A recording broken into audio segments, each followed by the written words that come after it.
From our studio in Georgetown, this is the TV Delmarva Channel 14 News at 4. Good day, Delmarva. Reporter Rob Petrie here for TV Delmarva Channel 14 News. Straight ahead, a Seaford woman was arrested after police say she stabbed and seriously injured another person in Laurel. Police are searching for a pair of Sussex County men who are wanted in connection with multiple thefts from vehicles. And patriots are set to descend to downtown Dover this weekend to rally against the remaining COVID-19 restrictions. These stories and more coming up, but weather first with Hunter Alton.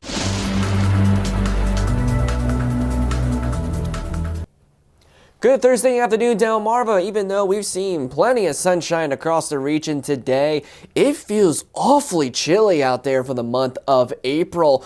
Temperatures are definitely about 10 degrees below average, making it feel like almost like winter out there. But taking a live look outside of TV Delmarva studios here in Georgetown, we have the cloudless skies, and our camera is doing a whole lot of shaking this afternoon because it is very windy, and that wind is playing a big role in that fire danger risk today across the region. Currently 54 degrees in Georgetown. Take a look at some satellite and radar, and pretty much everybody here in the Mid-Atlantic states is seeing very fair weather. Not even a single cloud out in the skies, all thanks to an area of high pressure that has now settled into the region, but it's also generating quite a bit of wind for the rest of this afternoon and evening. Now we are expecting a fairly chilly night across the shore, sparking some freeze warnings in the northern portions of Maryland. But the good news is, much warmer temperatures is on the way coming up for this weekend, but that wind, unfortunately, is not going anywhere.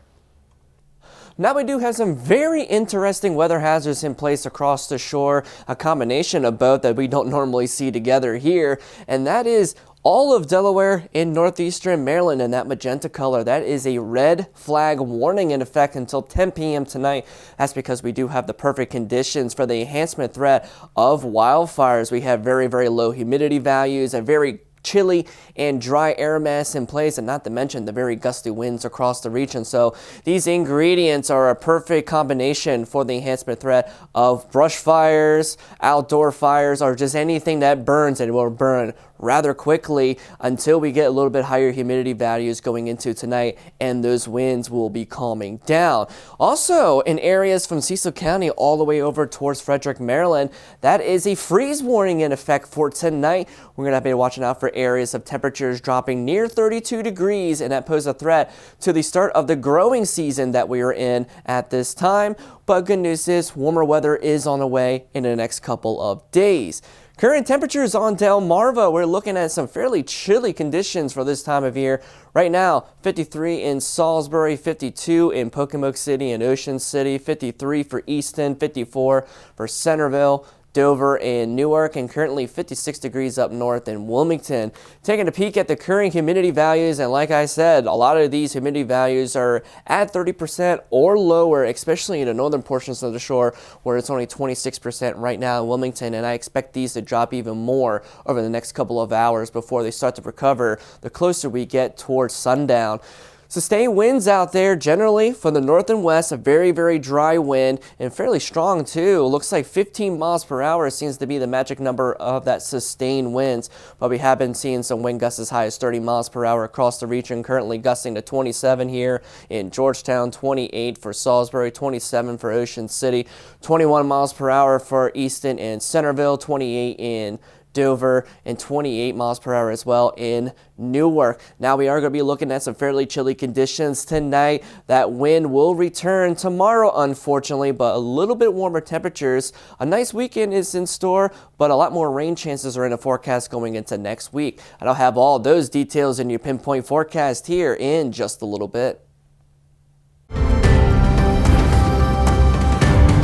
A Seaford woman was arrested after police say she stabbed and seriously injured another person in Laurel. On Monday, April 18th, Laurel police officers were dispatched to the Little Creek Apartments complex for reports of a stabbing.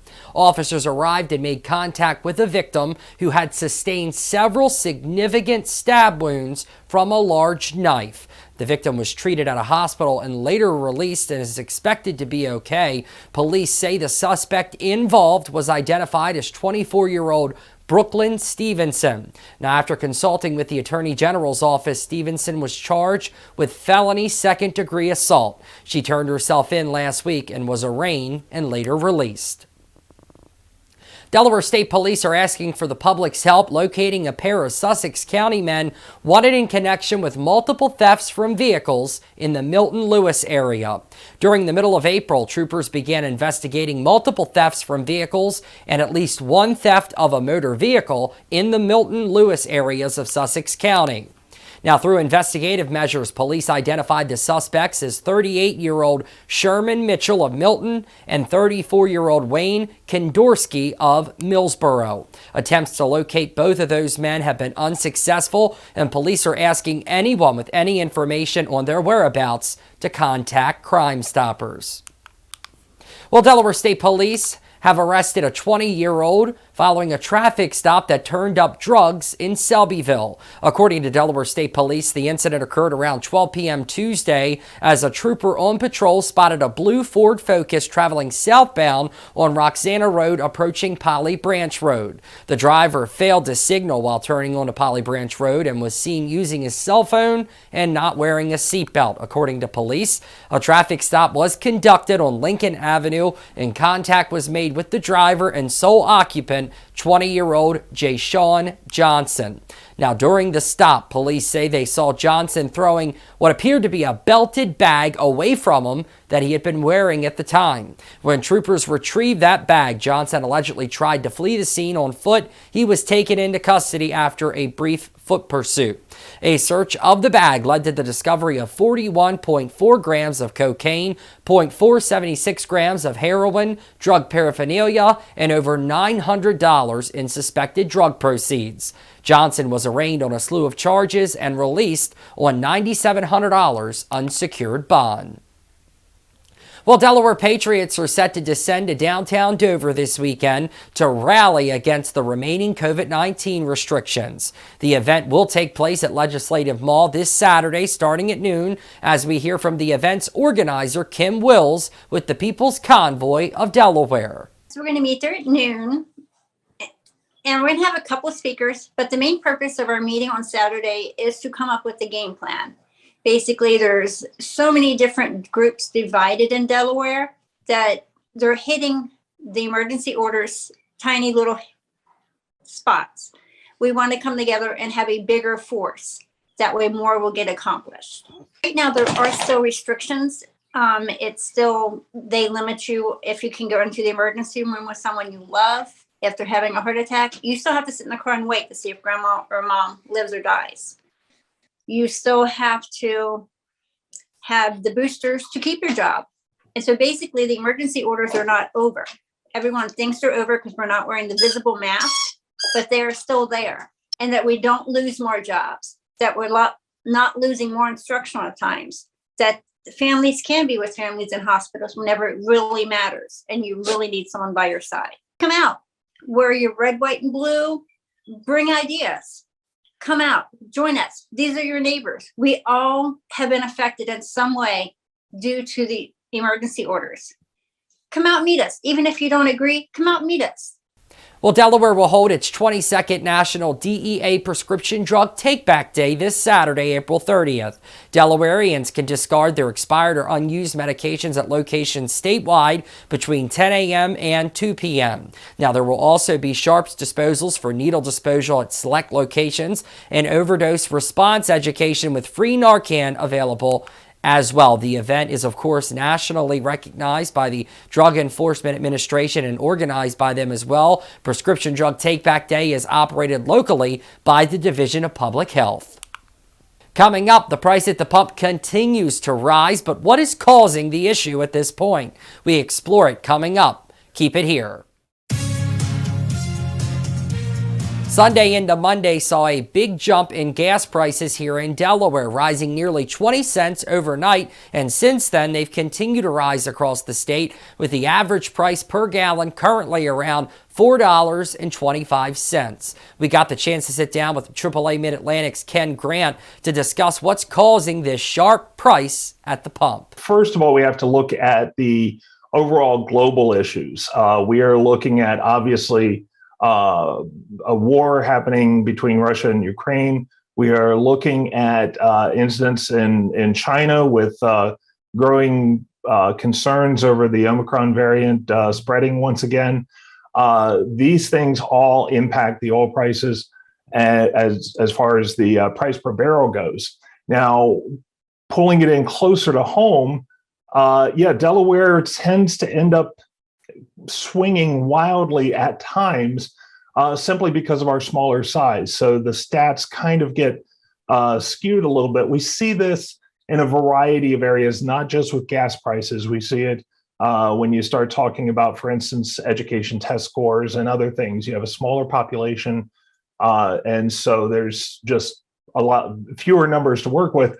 We also have this interesting situation with, Maryland, doing away with their gas tax for a short period of time and then coming back. So how does that affect supply and demand? There's a lot of factors that go into this. We're not sure exactly why the overnight trend hit so hard. Over the past week, we have seen significant increases in, Maryland, obviously, Kansas, South Dakota, Connecticut, Florida, all have risen a considerable amount in the past week or so. And we just hit that, overnight, all of a sudden kind of shocker that happened to everybody. Well, it's looking like we're in store for mostly clear and cool conditions tonight as we get a preview of your pinpoint weather forecast with Hunter Alton. Critical fire weather remains a threat for the rest of this afternoon and a good chunk of this evening before the winds start calming down. Another chilly night is in store with an area of high pressure dominating our weather conditions. A warmer day is in store for Friday and a return of those winds as well, and an even bigger warm up is on the way next week. So how much longer are we going to be dealing with these breezy conditions? I'll let you know when we come back here on TV Delmarva Channel 14 News.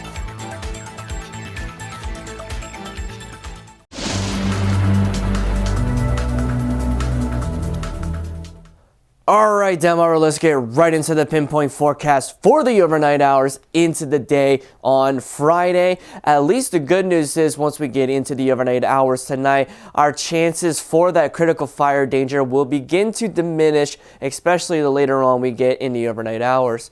Accompanying with some mostly clear skies, another fairly chilly night here on the shore with temperatures 34 to 38 degrees across the region, and the big killer for that enhanced fire risk, the winds will be calming down too from the north between 5 and 10 miles per hour. And when that happens, if some of these temperatures can get close to the mid 30s tonight, we could be looking at some localized patchy areas of frost by tomorrow morning.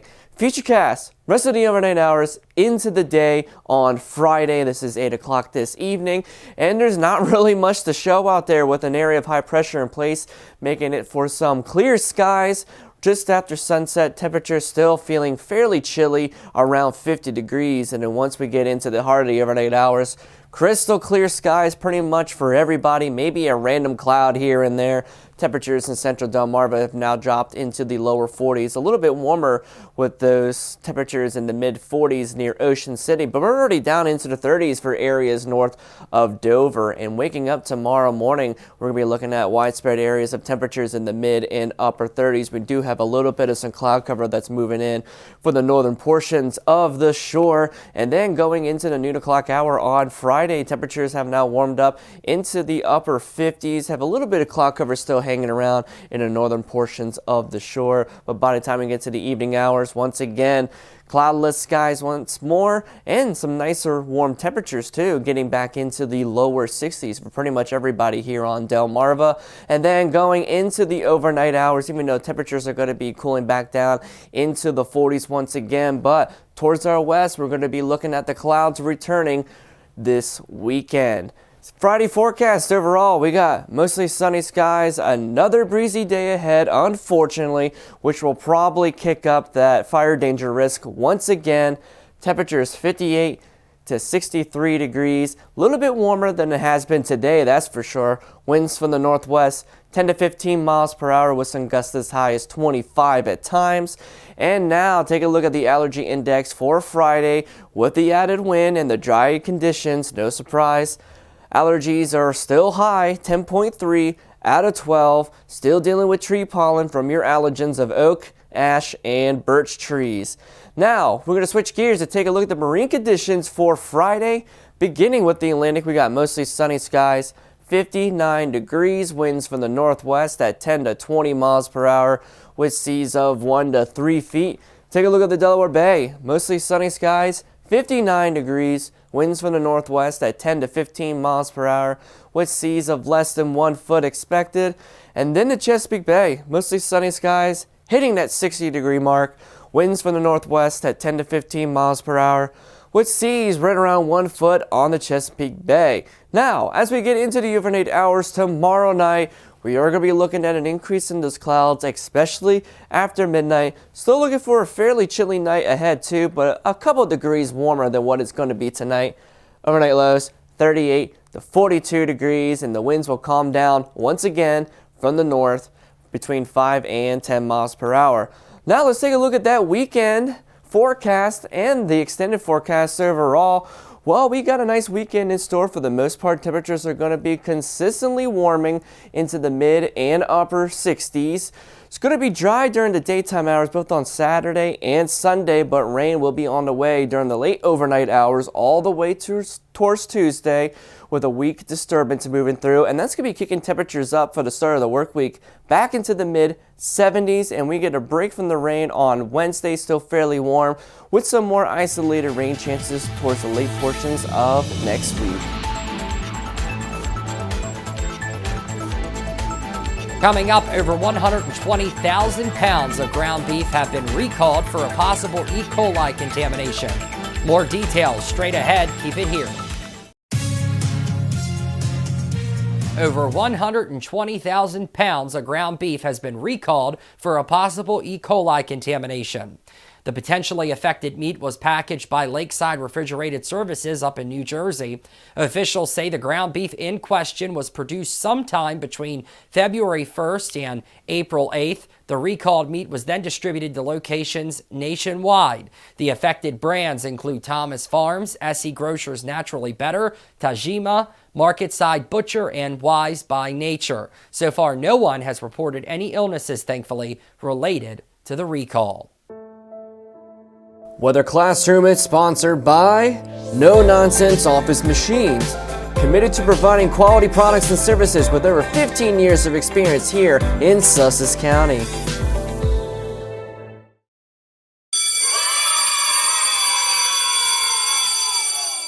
Alright, ladies and gentlemen, today's weather lesson we will be talking about a brand new parameter we came up with here at TV Delmarva to help combat tornado forecasting within storms in the nearby future, known as the Tornadic Energy Helicity Index, or TEHI for short.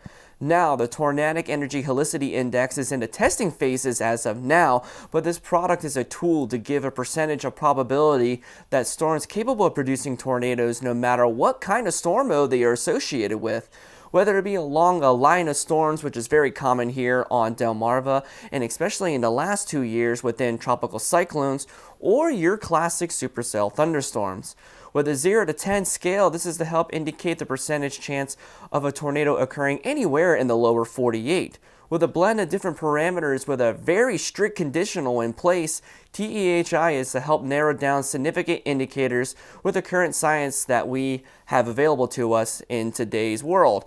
A blend of different layers of CAPE, which is a measure of instability in the atmosphere, storm relative helicity in the lowest kilometer of the atmosphere, which is your low level wind shear, the cloud base height or lifted condensation level, any capping convergence, which is any stable layers within the atmosphere, or bulk wind difference, which is the wind shear throughout the entire layer of the atmosphere. Now the goal with TEHI is to gain a better precision of what severe weather events are forecasted with a tornadic potential. We will be able to give an easy to read scale of percentages for the general public to understand if tornadoes are a possibility in the near-time future. Now until May 2nd, you have the chance to win one of these life-saving devices. Go to our website, tvdelmarva.com, and on the home page you will find a list of rules and contest details of how to enter for this giveaway. Fill out a short form, and 3 of you could have the chance to win one of these Midland WR120B NOAA weather radios from us here at TV Delmarva. We'd like to thank our sponsors Midland USA and Wall Service Center for this opportunity to help promote awareness of severe weather in our community. Well, that about does it for us today, Delmarva. Be sure to follow us on Facebook at TV Delmarva and on our website, tvdelmarva.com, for real-time news and weather updates. And while you're there, be sure to sign our petition calling on the major cable providers to carry TV Delmarva on their platforms so we can provide this kind of local programming to all of Delmarva. Until next time, I'm Rob Petrie reporting for TV Delmarva, Channel 14 News.